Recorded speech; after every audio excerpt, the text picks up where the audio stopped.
সাপের পা গেল কোথায়?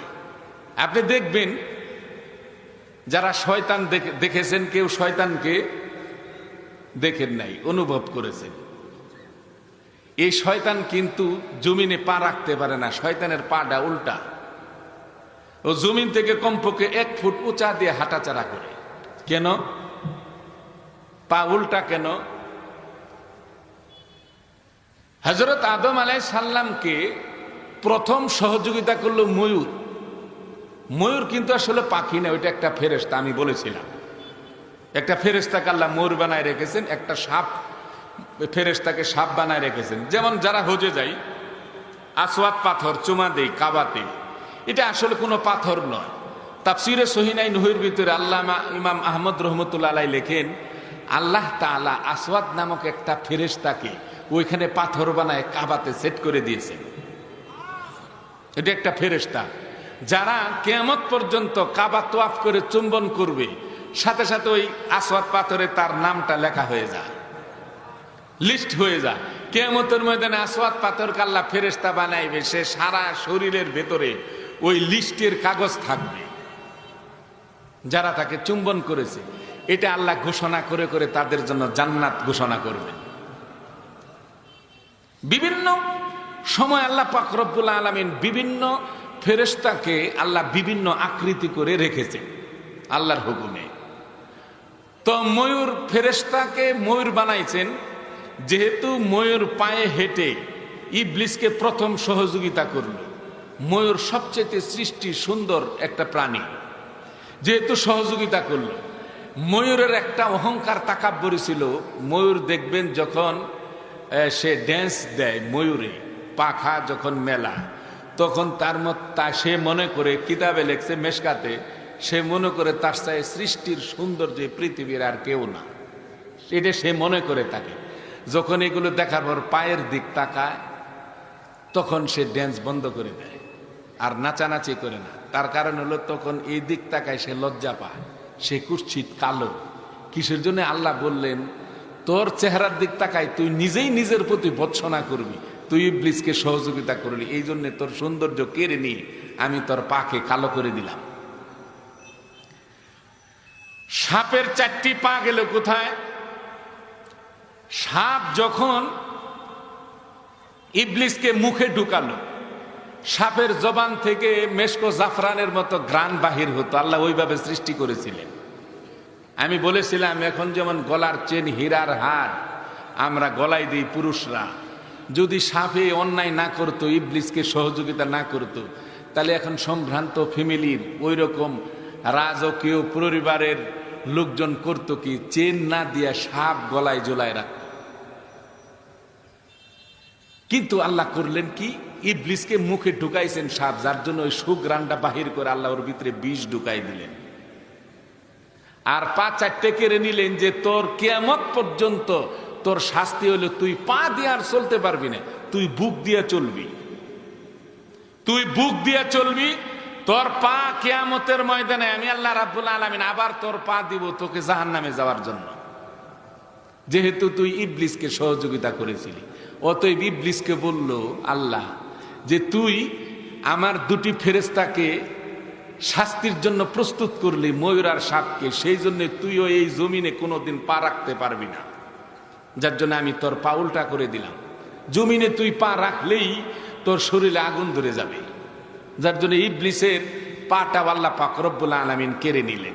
ইম্পর্টেন্ট কিছু কথা আসতেছে, তা হচ্ছে আদম আর হাওয়া আলাইহিস সালাম করলেন কি, জান্নাতের ভেতরে যখন ফল খেয়েই ফেললেন, মা হাওয়া খেয়েছে কিন্তু আদম খাই নাই।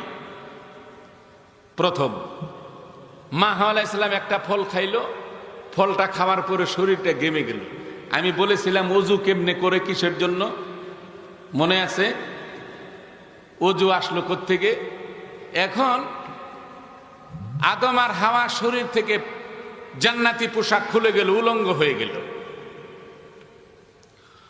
আল্লাহ রাব্বুল আলামিন বললেন, ফাআকালা মিনহা ফাবাদাত لهما سوآتهما وطفقا يخصفان عليهما من ورق الجنة। হযরতে আদম আর হাওয়া আলাইহিস সালাম কি করলেন? শরীরটা ঢাকার জন্য মিন ওয়ারাকিল জান্নাহ, জান্নাতের গাছের নিচে গিয়ে দাঁড়ালেন। হযরতে আদম আলাইহিস সালাম আঙ্গুর ফুলের জান্নাতের ভিতরে আঙ্গুরের গাছের নিচে গিয়ে দাঁড়ালেন। মা হাওয়া আলাইহিস সালাম চন্দন গাছের নিচে গিয়ে দাঁড়ালেন জান্নাতের ভেতরে। পাশাপাশি দুটি গাছ দাঁড়ায় গেলেন। আঙ্গুর ফুলের 3টি পাতা ছিঁড়ে সে গাছের পাতা ছিঁড়ে সে আদমের লজ্জাস্থান ঢেকে দিল। আর চন্দন গাছের 5টি পাতা ছিঁড়ে মা হাওয়া আলাইহিস সালামের শরীরটা ঢেকে দিল।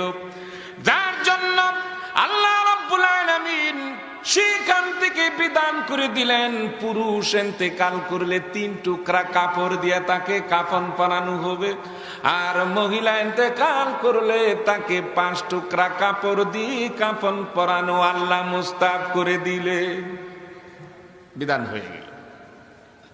আল্লাহ রাব্বুল আলামিন হযরত আদম আলাইহিস সালাম আর মা হাওয়াকে নিক্ষেপ করলেন, পৃথিবীর জমিনে নিক্ষেপ করলেন। আদমকে দেখে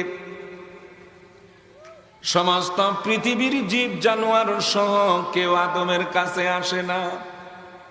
আদম চোখের পানি ফেলে কাঁদতে লাগলেন, সেজদায় পড়ে কাঁদতে কাঁদতে বনের পশু পাখি সহ আদমকে দেখে বৎসনা করতে লাগলো। আল্লাহর অভিশপ্ত বান্দা, আল্লাহর হুকুম অমান্য করেছে।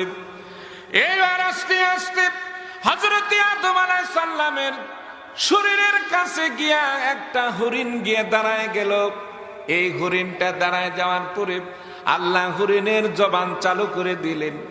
আদম আলাইহিস সালাম হরিণকে বলল, সব জীব জানোয়ার আমাকে দেখে চলে গেল, তুমি কেন আমার কাছে উপস্থিত হলে আমি জানতে চাই। হরিণ জবাব দিল, আল্লাহর নবী গো, আমি পাপকে ঘৃণা করি, পাপীকে নয়। এই শব্দটা হরিণ বলল। আপনি আল্লাহর পয়গাম্বর, আল্লাহ ইচ্ছা করলে ক্ষমা করে দিবে, আপনাকে আমি ঘৃণা করব কেন? আপনি আশরাফুল মাখলুকাত, আপনি অপরাধ করেছেন, আল্লাহ ইচ্ছা করলে ক্ষমা করে দিবে। আদম আলাইহিস সালাম খুশিতে বলল, তুমি যখন সর্বপ্রথম আমার কাছে আসলা, আমি তোমাকে খালি হাতে ফেরত দিব না। শরীর থেকে একটু পাতা ছিঁড়ে হরিণকে খাওয়াই দিলেন আদম আলাইহিস সালাম।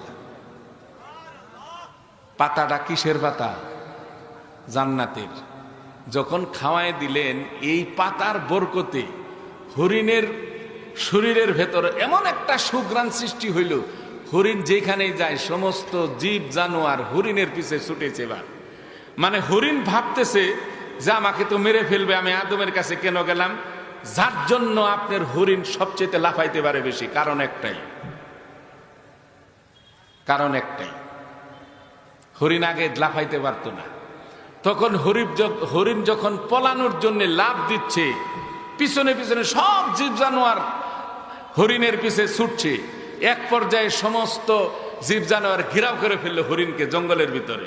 বলে, তুমি ভয় পেও না, তোমাকে মারবো না, কিন্তু তোমার ভিতরে সুঘ্রাণ আইলো কেমনি, এটা জানতে চাই। তখন হরিণ বলল যে, আমাকে আল্লাহর পয়গাম্বর আদম একটু পাতা ছিঁড়ে খাওয়াই দিয়েছে। যে পাতাটুক ছিঁড়ে হরিণকে খাওয়াই দিয়েছে আদম, ওই হরিণের পেটে অমূল্য সম্পদ মৃগনাভি জন্ম নেয়। সব হরিণের পেটে মৃগনাভি নাই।